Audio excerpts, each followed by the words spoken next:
اعوذ باللہ من الشیطان الرجیم بسم اللہ الرحمن الرحیم۔ محترم بھائیوں اور بہنوں، آج ہم بستری سے متعلق معلومات آپ کے سامنے پیش کریں گے۔ محترم بھائیوں اور بہنوں، ہم بستری کا طریقہ شوہر کو چاہیے کہ باہمی ملابت یعنی چھیڑ چھاڑ سے پہلے ہم بستری نہ کرے، بلکہ پہلے ہنسے بولے چھیڑے۔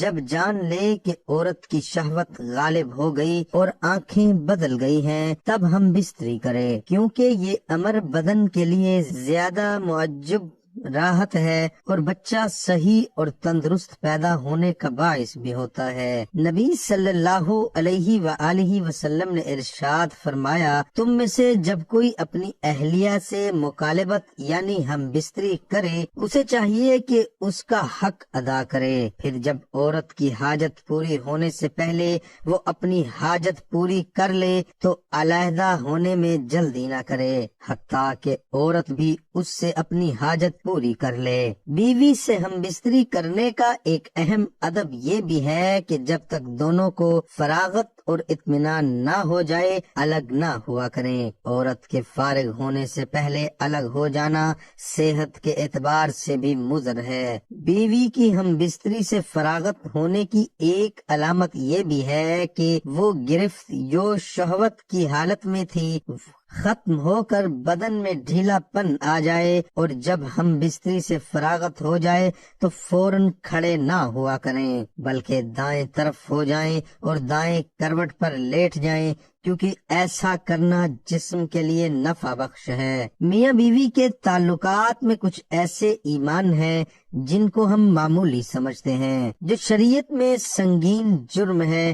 کبھی کبھار لگتا ہے کہ یہ بے حیائی کی باتیں ہیں، یہ بے حیائی کی باتیں نہیں ہیں، یہ شریعت کا علم ہے۔ ہاں، ہم اس طرح کی باتیں اپنی خواہش کے مطابق کر دیں تو پھر یہ بے حیائی ہے۔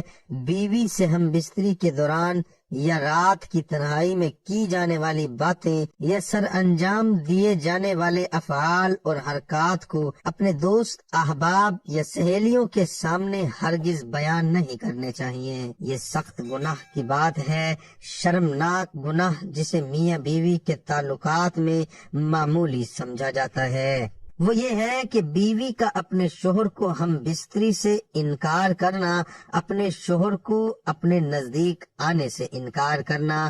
جامعہ صغیر میں یہ روایت ہے کہ آپ صلی اللہ علیہ وآلہ وسلم نے فرمایا، جب شوہر اپنی بیوی کو ہم بستری کے لیے بلائے تو عورت پر واجب ہے کہ وہ فوراً اپنے شوہر کی بات مان لے۔ ماں سوائے شرعی عذر کی وجہ سے بیوی انکار کر سکتی ہے، یعنی ایسی کوئی شرعی مجبوری مثلاً حیض، ماہواری وغیرہ ہو تو وہ ایک الگ بات ہے۔ ایک اور گناہ جو میاں بیوی کے تعلقات میں عام ہے اور اس کو معمولی سمجھا جاتا ہے، وہ یہ ہے کہ حیض کی حالت میں اپنے بیوی سے ہم بستری کرنا یا ایسی جگہ سے کرنا جو کہ غیر فطری ہے۔ حیض والی عورت سے ہم بستری کی یا عورت کے پیچھے کے راستے سے اپنی خواہش پوری کی تو وہ شریعت کا سمجھ ہی نہیں پا رہے۔ محترم بھائیوں اور بہنوں، حضرت عروہ رضی اللہ عنہ فرماتی ہیں، ام المؤمنین حضرت عائشہ رضی اللہ عنہا نے ان سے کہا،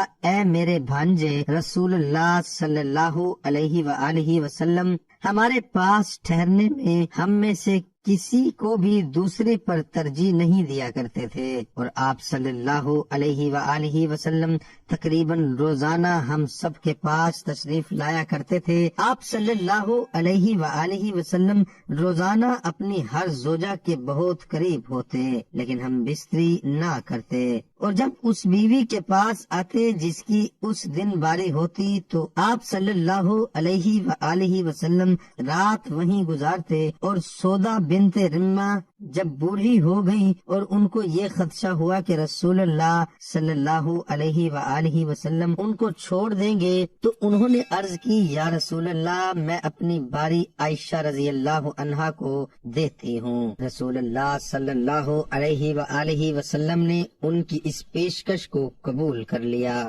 حضرت انس بن مالک رضی اللہ عنہ فرماتے ہیں میں رسول اللہ صلی اللہ علیہ وآلہ وسلم کی صاحبزادی حضرت رقیہ رضی اللہ عنہا کی تدفین میں شریک تھا۔ میں نے رسول اللہ صلی اللہ علیہ وآلہ وسلم کو دیکھا، آپ قبر کے پاس بیٹھے ہوئے تھے، آپ کی آنکھوں سے آنسو رواں تھے۔ پھر آپ صلی اللہ علیہ وآلہ وسلم نے فرمایا کیا تم میں کوئی شخص ایسا ہے جس نے گزشتہ رات اپنی بیوی سے ہم بستری نہ کی ہو؟ حضرت طلحہ رضی اللہ عنہ نے کہا یا رسول اللہ صلی اللہ علیہ وآلہ وسلم میں ہوں۔ حضور صلی اللہ علیہ وآلہ وسلم نے ان کو قبر میں اترنے کے لیے فرمایا دعا ہے کہ اللہ تعالی ہم سب کو شریعت کے مطابق زندگی گزارنے کی توفیق عطا فرمائے، اور دعا ہے کہ اللہ تعالی میرا سنانا آپ کا سننا اپنی بارگاہ